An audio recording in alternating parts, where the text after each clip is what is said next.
to the Spotlight on Marketing, brought to you by Armstrong Lloyd, headhunters in the B2B marketing space. I'm your host, Karen Lloyd, and today I'm joined by Zandrina Allday, a social media strategist and a founder of Allday Marketing. Now, we are going to be talking about the strategic role that social media plays in driving business growth, not just the tactics, but how to build a cohesive social strategy that generates leads, that builds brand authority, and really can impact your bottom line. So if you're leading a B2B business and you want to understand that social media creates genuine commercial value, isn't just a nice to have, this one is for you. Welcome, Zandrina. Thank you for having me, Karen. I'm excited to chat all things social media, like you said. No worries. It's nice because I feel privileged to know you from another podcast guest, Oren, who you spoke at and met before in another life. And it just shows the network of podcasting and talking. It sort of goes around and comes around, doesn't it? Yeah, absolutely. Yeah, I feel like those of us who like to talk, we seem to be in the same kind of bubble, events, podcasts. Yeah, exactly. When we were talking before, you mentioned that a lot of B2B social media falls into that trap of boring to boring. So it's been making me laugh about that. So can you walk us through what that looks like and how brands can break that pattern while still staying true to their values? Yeah, absolutely. I think, unfortunately, like you said, it is a trap that a lot of B2B brands are falling into because they feel like they need to be corporate. They need to have a specific tone of voice. They need to represent the brand well. But unfortunately, sometimes that lands and that just comes across really quite dull. And no brand wants to come across in that way. But I think it's that hesitation and not knowing what's right, what's wrong, and how to position yourself is why we get there. So one thing I like brands to think about is looking at B2B versus B2C, should I say. And a lot of B2C brands are quite fun. But when you think about it, I actually would argue that B2B brands should have a bit more personality, because when you purchase a product or a service from a B2B brand, you're normally having a human to human interaction. You're normally speaking to a human salesperson at whatever firm you're speaking with. So therefore, there is a rapport, there is personality, because people buy from people, people trust people. Whereas with B2C, you could go into a shop and you might be purchasing something from a sales advisor, but they might not work for specifically that brand. If it's a company, if you went to Tesco, for example, they stock a multitude of brands. So the people in there aren't an expert on any of those products.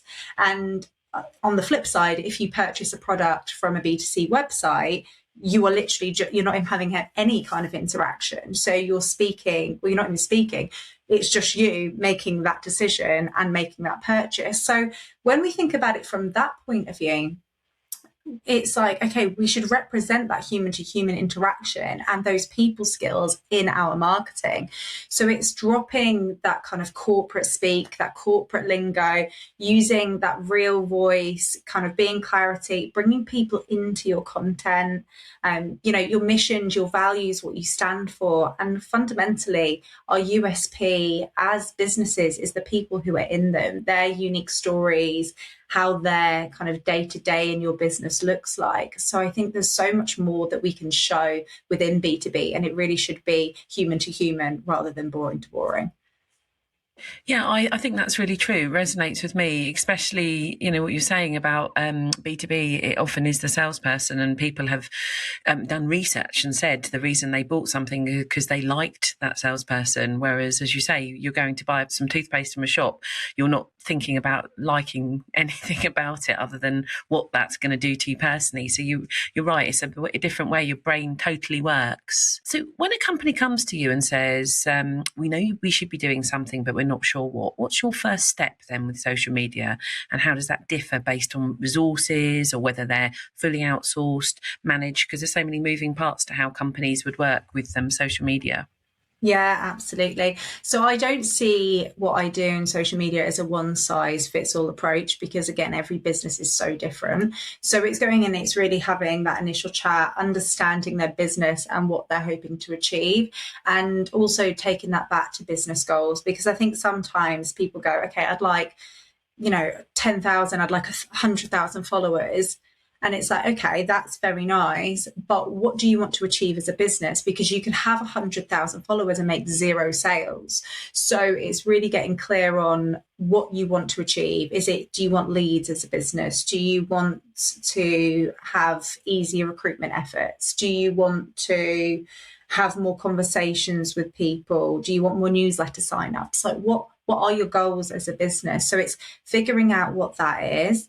And then I tend to, when I start working with businesses, regardless if it's interim or ad hoc, I tend to do an audit. So look at their current efforts on social. So what platforms are you currently on?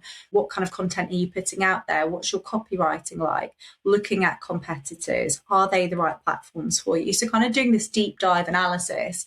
And then after that, some of them, we then work on strategy, which is then the next, point of, it's the next part of the plan essentially, because then you're making a plan of the roadmap of how you're going to reach those business goals, because without that you don't have clarity, and how can you then get to the goals that you want to if you don't have that in place? So I think it's kind of looking back and looking forward and making sure that it works for your business, because like you said at the start, Karen, no business has the same resources and time. So what's going to work for a small business where it's just one person who's like, okay, I need some help with social media and I want to start outsourcing something, but I'm not sure what. They might just want some help with content creation, but they might be happy to still continue actually scheduling the posts themselves. But then you might have somebody who's like, I actually want to completely outsource it all. You take the reins. So it's figuring what's going to work for each business. And obviously that, again, like I said, there isn't just one approach for everybody. And if someone did want you to take the reins, or someone to take the reins, and they said, where we want more leads. This is generally what people want. We want more leads from generating things on, one of the main platforms, probably LinkedIn or something, on a B2B setting. What's the sort of approach that you do? So if I come in and I'm going to manage everything for you, again, we start at that audit point. So we really think about getting clear on what you're doing, what you're not. And then we look at the strategy, and then obviously then we could work out content and then go from there. And we could work on a monthly retainer and create that content and have that going out as a routine. But what we need to think is where is right for you as a business? What platforms should you be on? Specifically, should you be on YouTube? Should you be on LinkedIn for leads? Because also people think about LinkedIn as a platform for leads, but they don't always think about other places for leads, for example, whereas you can get leads from multiple different platforms. And then there's also the organic versus paid side. So organic is where you can post obviously without paying on social media, and then paid is where you get the paid ads, and you can get leads from paid and from organic. But I think, leads are fundamentally what all businesses want, because it comes down to sales, and marketing is the precursor to sales. So it's making sure that you've got that steady pipeline coming in. And the way that you can do that is in, again, a multi-lever approach. So it's not just thinking of, okay, well, content's going to do it in this way, but how can you resonate with your target audience? So having a comment strategy, posting from your brand page, but also posting from your personal page. If you're going to have a DM strategy, make sure it's not just a cold approach, even if you don't know the contact. So there's different ways of building that out, and there's techniques that I tell my clients, especially their sales teams, to use if you are going to do cold DMs, because there's nothing worse than a cold DM that isn't personal. Whereas once you personalize it, your chance of the response goes through the roof. So it's looking at everything on a kind of like a granular detail and being like, how is this going to help us? And again, achieve those business goals. Yeah. I'm going to come back and want to dig in a bit more to that DM strategy, and a little bit about that process, and also about how posting and outreach go together. But one thing I'm really interested in is just dialing back to what you said a few minutes ago, which was how you help decide which platform. So what's the process you do to help whether, which platform, like most people think it's LinkedIn. I mean, I think I told you before, I had a guy that phoned me up and said, Karen, I need to help me get on LinkedIn and start getting business from it. And I was like, that's not what I do, but basically it's not as direct as that on LinkedIn or even most platforms. So how do you decide what a company does? Yeah, so it's obviously looking at where they are existing, and if they're already on platforms, and looking at those results. And there has been times where I've worked with clients and we've actually either stepped back in terms of the frequency we're posting on a platform, or even come off it completely. Not necessarily deleting the account, but sometimes it's taking a pause and then coming back to the platform and reassessing at a later time. Other times it has been deleting the account because there actually is no value in being there at all. So it's thinking about where your target audience is fundamentally. And I think when we hear the words B2B, the first platform that comes to mind naturally is LinkedIn, right? And I think that makes sense. But it's also to say that as humans, we're multifaceted. So we are on multiple platforms and we're still the same person.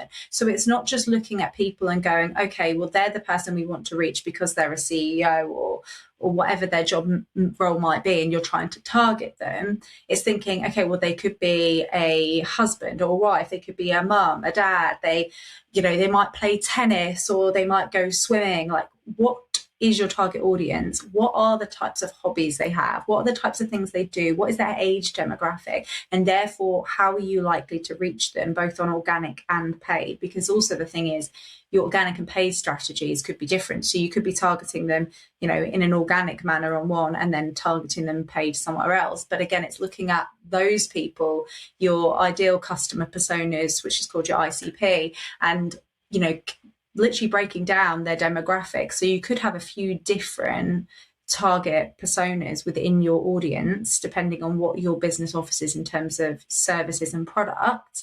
And then essentially you work backwards. Once you know who they are, then the platforms tend to fall into different camps. So especially when it comes to the age demographics, there's a clear split on where people tend to sit, but then there's consumers who do fall across multiple different platforms. So essentially it's looking at where they are, and then it's fishing where the fishes are, essentially.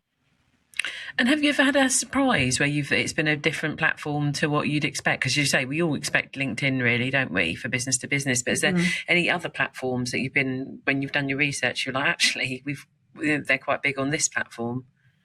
Yeah, so Instagram can be a really great platform for B2B, but I mean, to be fair, all of them can, right? So it just depends on, again, time, resources in terms of what your team's capable of, because obviously if you've got a team of 1 versus a team of 10, what's possible is, there's a huge disparity. But yeah, Instagram is great because one thing is you can, with your content on Instagram, one of the strategies that I do across multiple businesses I work with is you have your content in the feed, which is generally awareness and consideration content. So that's, it's trying to bring in new followers to your page, and then it's trying to get them to make sure that you're top of mind when they are considering that purchase, product or service. And then your Instagram stories are a great place to convert people. But actually there are integrations now, AI integrations, where in the comments you can actually do things in the comments on traditional content, where you can ask people to DM a word, to comment a word, should I say, and then you auto DM them the link to something. So that could be a link to your newsletter, it could be a link to a PDF, and then essentially you're converting them to a lead in your email database. And then we know that, email is a great way to reach people, and then obviously to convert them from that final point to purchase.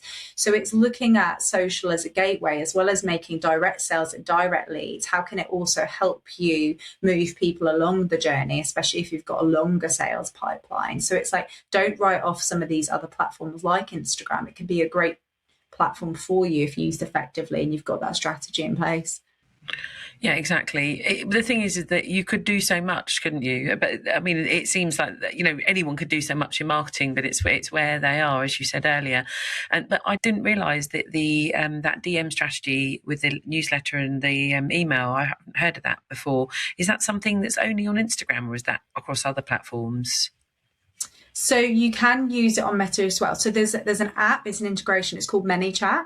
So you can get a free version of it as well, and there's paid and it goes up in tiers. But essentially what ManyChat does is it enables you to set auto responses. So say you have a post about, say, a new router. I'm looking at my Wi-Fi router. Say you've got a post about a new Wi-Fi router, and let's say there's a brand new one for 2026. So let's put like 2026 upgrade. So you ask people to put 2026 upgrade as the comment and be like, I'm going to send you more information about this router.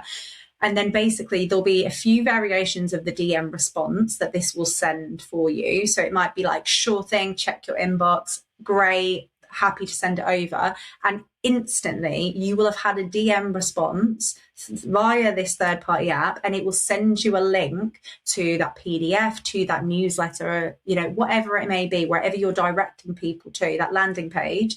And then they can then take action from there, whether it be just reading it, whether it be signing up to something.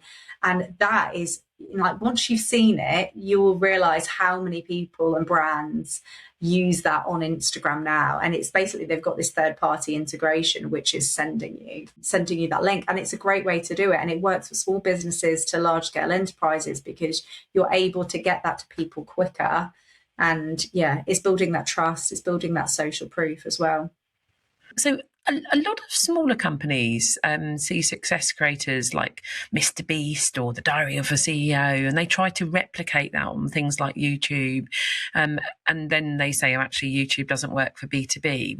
Would you say that was a realistic platform for people to really push on YouTube, or not really? I think, again, it depends on the business. Like if you're, just one person in the company, whether you've got a team or you've got, say, an in-house social media manager. So, I mean, there's no hard and fast rules of yes and no. But in terms of comparing ourselves to those big creators, what I want people to know is essentially, Mr. Beast and Diary of a CEO, they are huge companies in their own right. So even though they produce, essentially one key bit of content, Mr. Beast has his YouTube channel, Diary of a CEO is this podcast. They have, probably around 100 people working on that specific thing. Mr. Beast famously has 10 people just working on the thumbnails specifically for YouTube. So they are testing and iterating at such an advanced rate because they have the manpower to do it.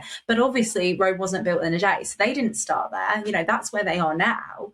But it's like compound interest, it builds over time. So looking at what you can do if you are a smaller brand on YouTube is getting the basics right. So if you want to be on YouTube, bearing in mind it's a long form social platform. So, but they have got YouTube Shorts, which is kind of like the equivalent of like Instagram Reels and TikTok. So there is that side of it too. But if you want to go with like the long form content, I mean, one thing I say for all social media content, long form or short form, is your content should really do one of three things. It should educate people, entertain people, or inspire people. Okay. And inform can be put in the educate bucket, but really informing is kind of more like a megaphone about your business. But content should really do one of those key three things, because that's what's going to keep people coming back. So if your narrative in your YouTube videos is doing one of those things, you're going to build that rapport and build that social trust. But the basics you need to focus on getting right is making sure, A, it does those, but B, your copywriting, your title, your description is optimized for SEO, both for Google, for the platform itself, because YouTube is a search engine in itself, but also now for LLM, so AI. So you need to be thinking about how you are doing like keyword rich titles and descriptions and peppering those words in so that you are discoverable essentially in those three different locations, as well as being able to share it yourselves in other places. And then the other one is thumbnail again, because people have an attention span, like such a short attention span, and we really have 3 seconds to grab their attention on a piece of content. So if they're choosing your thumbnail versus someone else, which generally is what it is, because you will appear in search because of your copywriting, so that SEO key rich writing that you've just done, but your thumbnail is fundamentally on YouTube why someone's going to click it. Because I know, like, if I'm looking, it's whatever's in that thumbnail that's going to grab me to decide to then watch more. So you need to really think about the text that's in it, what image is in there. But if you get that right, I think they are the basics, the basic foundations of if you want to do YouTube, you don't have a huge team, but you're like, this is an important platform for me because of whatever reasons, whatever business goals you're trying to achieve, get the basics right first. Yeah, exactly. And to be fair, I think that people don't tend to search might be wrong, YouTube for B2B question so much, but it's more, as I say, when it comes up in the search engine, ultimately they don't go on to YouTube and think something, but they're searching it. But it's interesting because I think a lot of people do use YouTube as a place to host, like, for example, Dripify use it on This Is How You Do Something, and other platforms do it to do sort of like a quick overcome, like an objections on a smaller sales cycle one, whereas, if it's a short sales cycle, but if it's like a bigger sales cycle, then I think it's more education informed. So I think your breakdown was quite useful, actually. I was thinking, oh yeah, actually it makes a lot of sense. That's exactly how I would use it.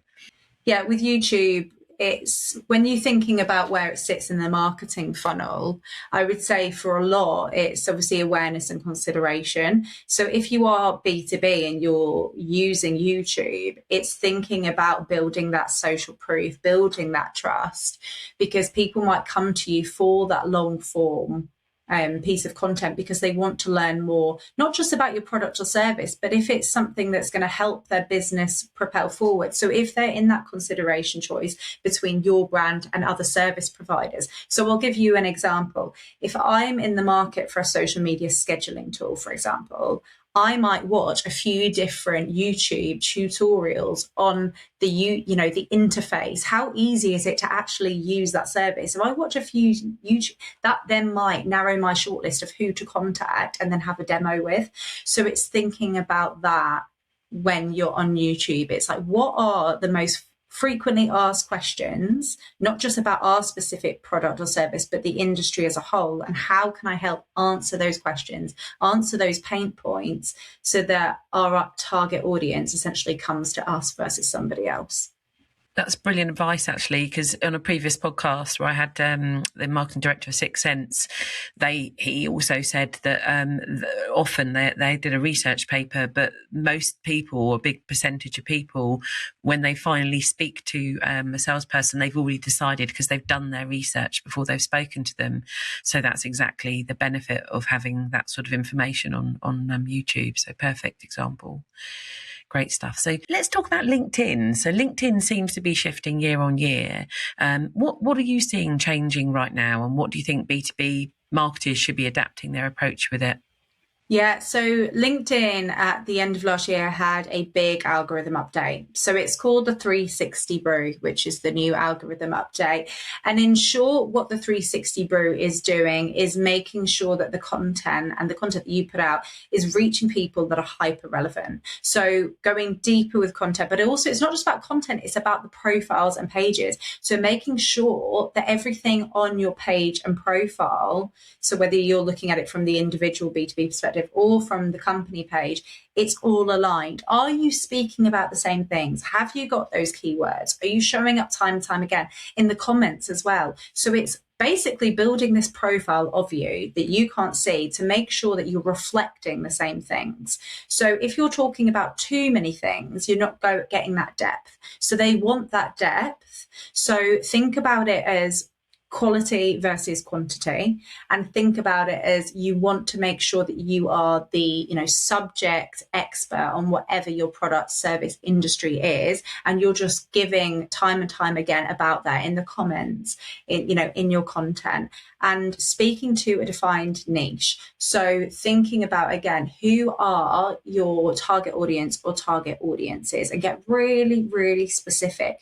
And again, think about having keywords in your content, essentially. So, if you're targeting marketing professionals, for example, make sure you're talking to them. You can even say, I've been having conversations with marketing managers recently in the tech sector, and one thing that's been coming up time and time again is X problem. So not only are you saying the problem, you're saying the roles you speak to, you're saying the sector, and you're doing it in a storytelling way that isn't like just peppering in those keywords.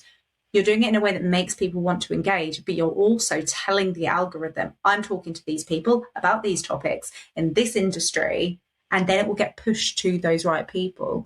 So that's what you need to be thinking about, is really looking at it at quite a granular level if you want to create content, but also optimizing your profile and making sure that LinkedIn knows exactly who you're trying to reach. Because if LinkedIn doesn't know who you're trying to reach, how is it supposed to reach them, really, if you think about it? So getting clear on those keywords. And this is the profile page and everything you post. So those two that you were talking about at this point. And when it comes to the posts, you said it needs to be relevant. So say if you're basically looking at someone's like, we want to get our sales team talking to more people, we want more leads. So but sometimes this salesperson also says, well, it's my personal LinkedIn. I like to put stuff on there. So they might put a picture of them having a baby, or they might put a picture they've just run a marathon. And then there may be some other messages, about their product and what their product does or who they've been talking to. Is the personal stuff going to affect the keywords on everything else? See, I say this, even though I go with that, like with the majority, I think it's like, take it with a pinch of salt, right? We're humans, like we've said before, we're multifaceted. I think showing your personality is so important on LinkedIn. So again, going away from that boring to boring, not just being dull. If you've had a baby, you want to talk about that, say that. But essentially, not every post is going to be about that. So I think it's okay to share those personal things that you do want to. And I do also advise people to share their personality in their content too. And a litmus test that I like to say, because people often ask me, well, how much is too personal, right? Like, where's the line? Is think about when you get on an intro call with anybody and you say, how was your weekend? What did you get up to?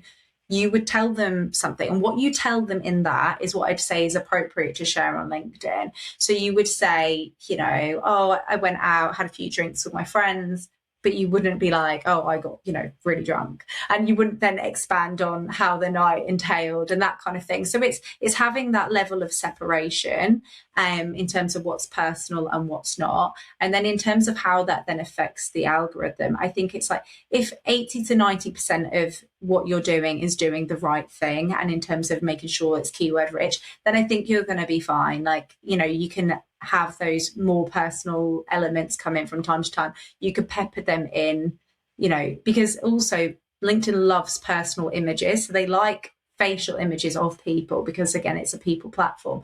So sometimes it is people, they might be on a bike ride and take a picture of that. And the content actually might not be about that, but because they're the person writing the content, they'll put that as the picture. And again, I think that's okay, because you are the person who's creating the content. So it's, again, going back to that. And then the other thing I would just touch on LinkedIn is having a multi-lever approach. So not just looking at it as, looking at the B2B company page and thinking, okay, that is what we've got to do, we can't do anything else. You should be empowering your teams to post content. We can't ever enforce it, but we should be kind of talking to them about how that's beneficial to them. And if they're in a sales role, particularly, and they say, oh, I don't want to post because it's my personal page. I mean, the LinkedIn is, again, it's for business purposes. You're not doing there to update your friends and your family. So if you're in sales and you're not posting on LinkedIn, it's like, well, what are you doing? Because that is how you're building trust and rapport with those contacts you could turn into potential clients. So you're leaving money on the table if you're not creating content in that context. And then there's the comment strategy too. There's the DM approach. So there's many different places. And then obviously your profile and your page being optimized too. So there's so many different approaches to LinkedIn. And it's not just looking at it being like, okay, well, it's post from the company page. It's thinking about all the different touch points and how you can reach people through them. And what's the comment strategy? Is it what we were talking about earlier with Instagram, or is there a different comment strategy on LinkedIn? So ManyChat, the app that I was talking about for Facebook and for Instagram, doesn't work on LinkedIn. So they don't have the API integration. So you can't use that at all. And it would actually be really helpful if they brought LinkedIn in as a partner, to be fair, if you had those pieces of content you wanted to divert people to, but they don't. So the comment strategy that you need to be thinking about from LinkedIn is just showing up consistently in the comments, whether you're, doing it from an individual profile or doing it from the company page. I'd argue that you should be doing it from both if you've got the capacity to, or your team has capacity to.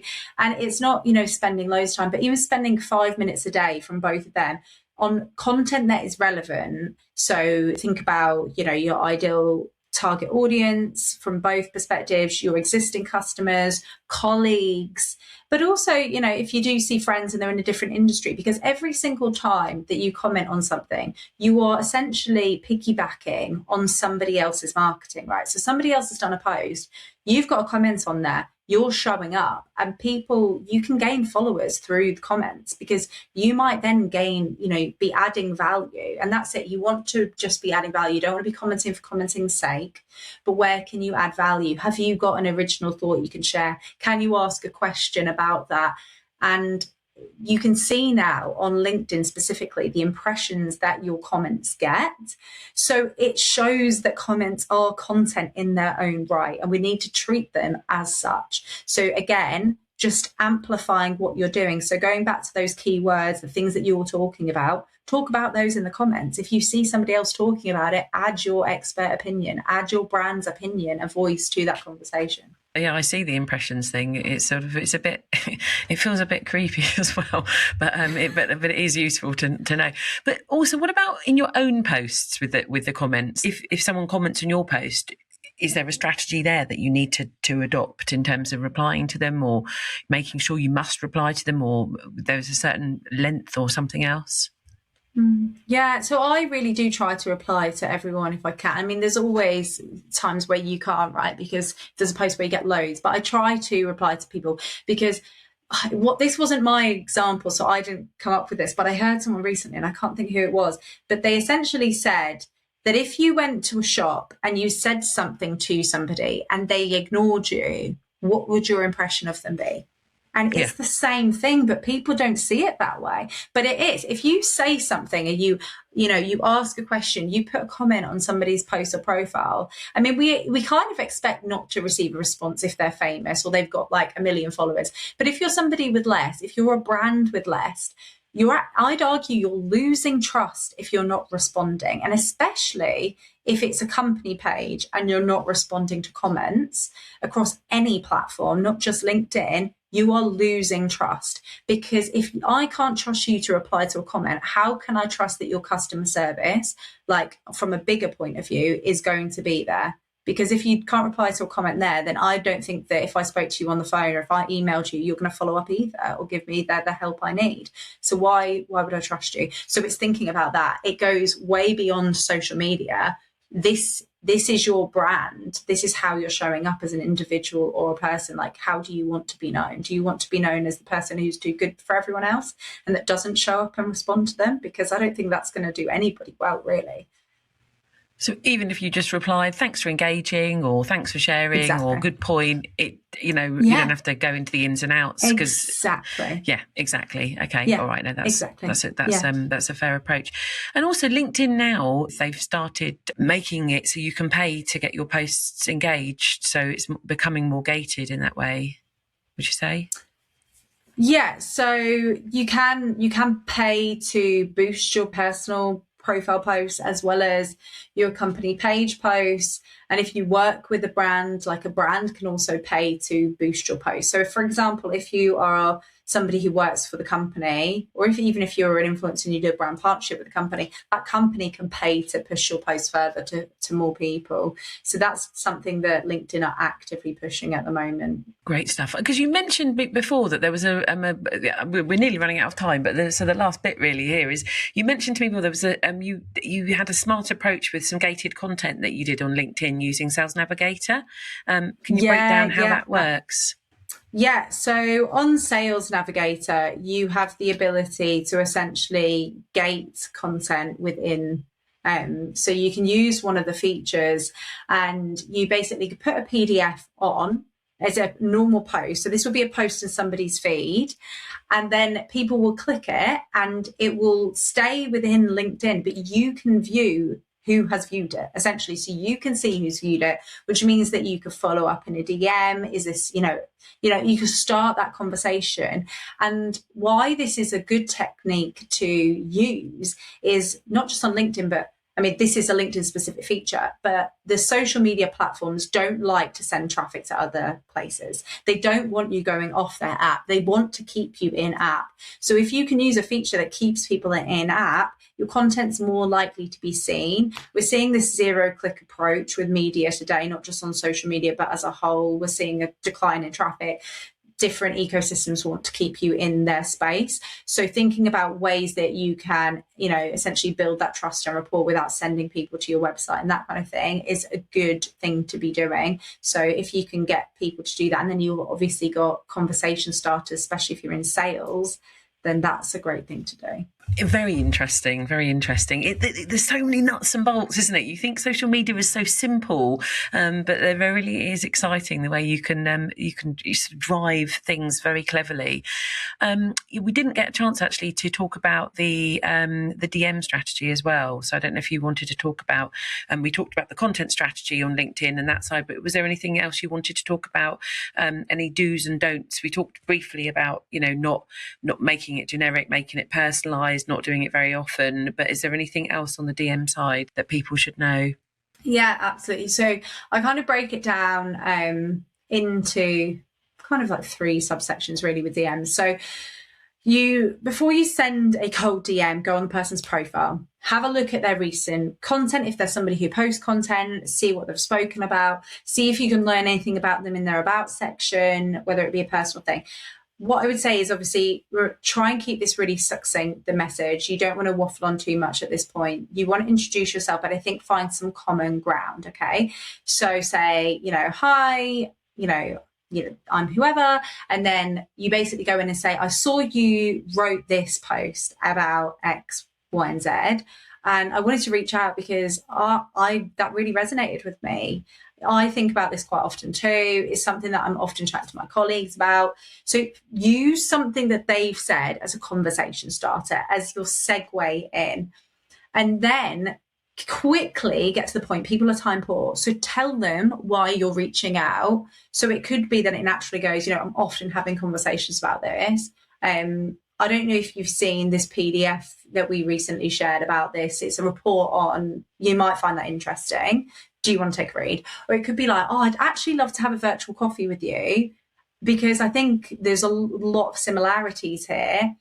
And then you can do something then to actually offer something back. So if you haven't already offered something back, go a step further and give them something. So this could be, it could be a report that you give them access to. It could be a podcast recommendation. It could be a book recommendation. It could be, I saw you're recruiting for this. I actually know a couple of really great people. Shall I connect you with them?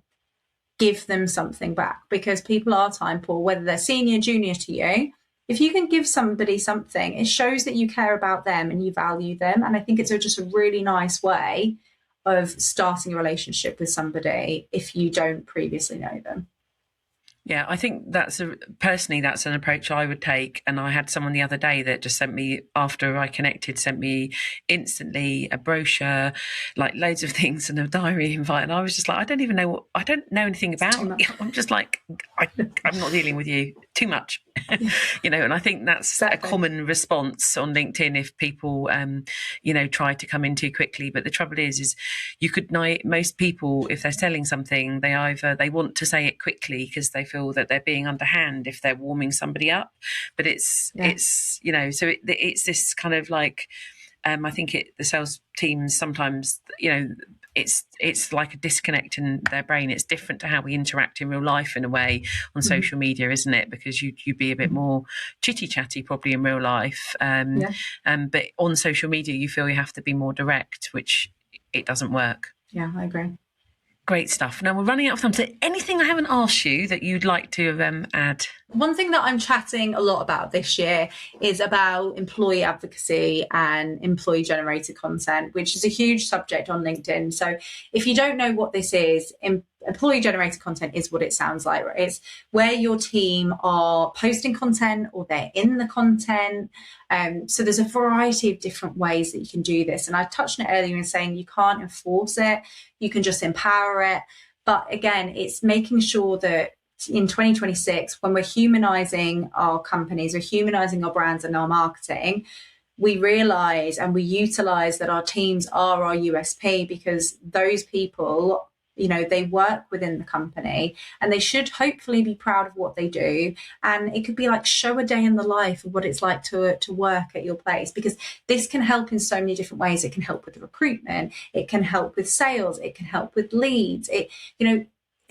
It's endless what it can help with by having your team be a part of your content in some way or another. And some people aren't happy with being in video content, but maybe they'll snap a couple of pictures of what a day in the life looks like. Maybe they'll share a point of view that you could use as like a story. So it doesn't have to even necessarily be from their profile. It could be the content from the company page. There's different ways to approach it. And again, not one size that fits all, but it's something that I think all companies should be thinking about in 2026, because we've got these amazing people in our companies and they essentially are the spokespeople for us. So we should be working with them to kind of get their voices and their stories out there too. It's funny because people were big at doing that in lockdown, weren't they? That was a really big thing of people go, oh, look, my company sent me a care gift, or, they were doing that. But I feel like it's stopped a bit now. People aren't really doing that. They're just posting, I've got a new job or something like that. But they're not posting about the company, or they're posting they're leaving the company and they'll miss them and stuff. But I feel that those sort of starter pack things has gone. Anyway, interesting. Well, thank you so much. It's been a real pleasure. I feel like I've learned so much this morning, especially about some of the really clever linking and other platforms that you could do and how you're integrating social media together. You can sometimes just get too obsessed with how many leads or how many impressions or how many likes or what our format should be. So, it's been great to hear a really balanced view. Well, thank you so much for having me. I've really enjoyed it. I feel like time has gone so quickly. We've chatted about all different topics, but yeah, hopefully everyone else has enjoyed. Exactly. No, we have. It has gone quickly, and thank you to everyone that's been listening. I hope you enjoyed this deep dive into social media and the strategic value it can bring to your business. So, as well as being a podcast host, I'm a passionate marketeer. I'm also a headhunter and the managing director of Armstrong Lloyd, sales and marketing firm. So, if you're looking to grow your team or you'd like a conversation on what the current market looks like, please drop me an email at karen@armstronglloyd.co.uk. I would love to hear from you. Bye for now. Until next time, keep shining that spotlight on marketing.